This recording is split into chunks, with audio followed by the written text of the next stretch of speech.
Hello, it's Wednesday evening, not quite 7 o'clock. And before I send out the Compline information for this evening, I just wanted to say a few words about Tier 4. Now, if you're like me, you picked up the news more or less when it came out, that as from the very first minute of Boxing Day, the whole of Cambridgeshire, along with most of the counties, the rest of the east of England, and several others go into Tier 4. We go from 2 to 4. Like me, you might well be initially dismayed. It means that I won't be going to the North Norfolk coast for a day out after Christmas. It'll still be there. But there's very little we can do about it. I personally think that the government's correct in what they've done, but I wish they hadn't had to do it. And so it's going to be a bit like lockdown. As far as we're concerned, it's very similar to lockdown, where we were in November. As far as our churches are concerned, at the moment we haven't had anything from the diocese, but the Church of England has already issued guidance for all the tiers and all church activities in all the tiers. So we know what the official advice is, or the official regulations are and guidance. It actually doesn't make very much difference to what we've already been doing in our churches, moving from 2 to 4. You definitely cannot mingle with anybody else outside of your household group or support bubble if you come to church alone or together with some of your household. But other than that, it doesn't make a lot of difference unless, this is where there is a big difference, but it doesn't affect many people, though I know of one couple it will, unless you want to be married under Tier 4. And basically you can't unless you're at death's door, or for very serious exceptional reasons.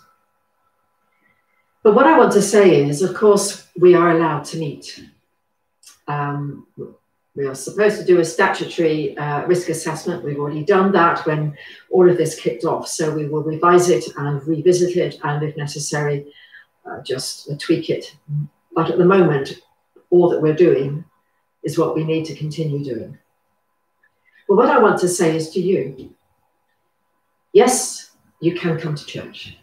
And yes, it would be lovely to see you.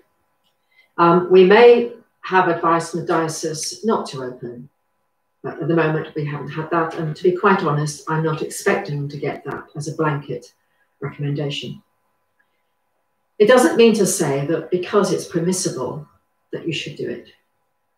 Some of you I know have been becoming anxious about particularly the new variant of coronavirus, which is more infectious. At the moment, that's all that it seems to be.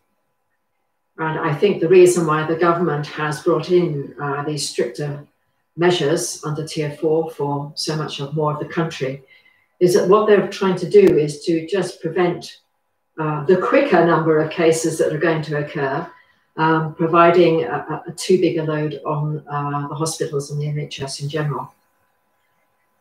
I think that's the reason why they've done it, mainly anyway. There's also this South African variant, which we know nothing about, but at the moment seems to be very, very strictly controlled. The people who have been identified, I think there's 2 cases so far, have been sent into quarantine.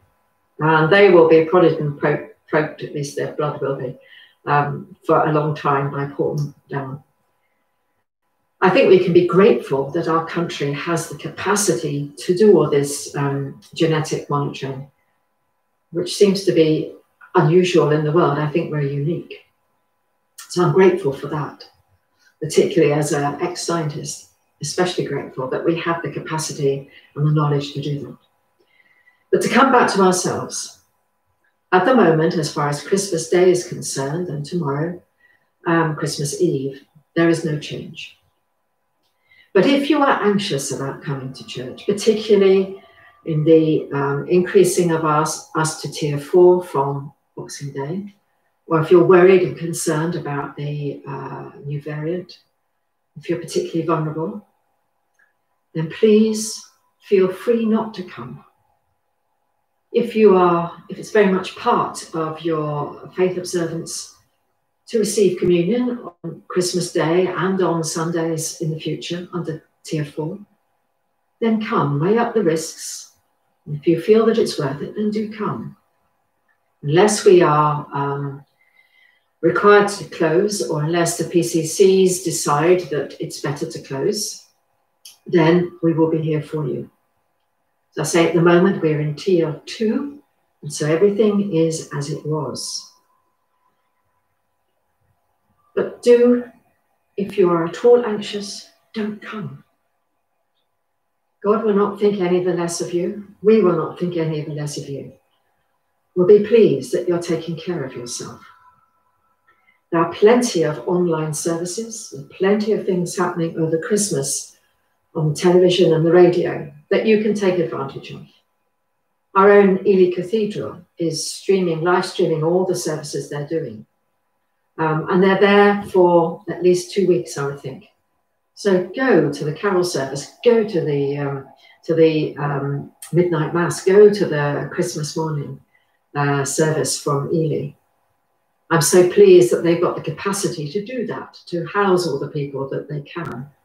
We will be limited this year. And to be quite honest, I'm not going to encourage willy-nilly people to come because we can't accommodate all the people that, for example, normally come to midnight mass. But make the decision yourself. I would much rather see you later on in the spring or the summer than not to see you because you came and perhaps you shouldn't have. If you were shielding before, I think in Tier 4, you're back in shielding.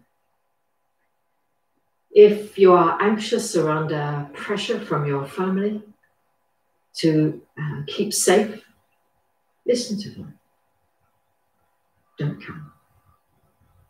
If you wish to come, we will welcome you with open, distanced arms. But no one will think any the less of you if you don't come to church, either on Christmas Day, or Christmas Eve, or in Tier 4. As I say, the situation may change. We've not yet had any particular guidance from the diocese. And the PCCs do not yet have to make a decision about whether to continue or not. My own opinion is that given the precautions we've taken, the routine we've got into, that it's safe enough for us to do. But that will be something that we will reaffirm as PCCs. So take good care of yourself. God will still love you. We will still love you, regardless of whether you turn up in church or not. Make the right decision for yourself. So I bought some daffodils. That's what they are if you can't see. On the market today in Ely. Because they remind me of spring. To be quite honest, we need all the hope to look forward to that we can get. At the moment, they are just warming up. But if I use them over the Christmas in a broadcast, then you'll see they'll be in full flower. That is what is coming. The full blossoming of normal life. I don't know quite when.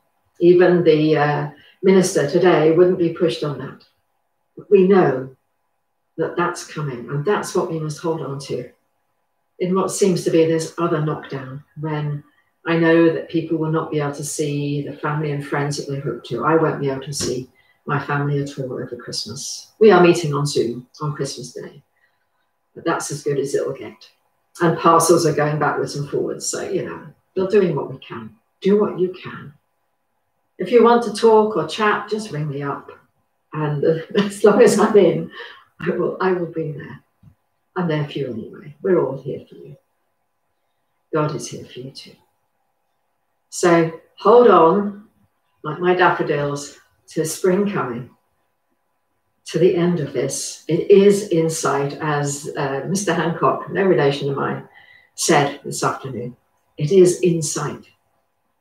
Don't throw it away now. If I see you, I will be pleased to see you. If I don't see you, I will be pleased not to see you. Don't worry. We will get through this. May God bless you in all that you do. You have a good Christmas.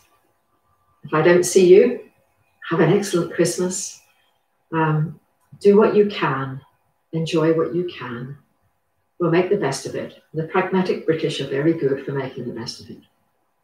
And I look to see you when the daffodils are really in bloom later on in the year. God bless.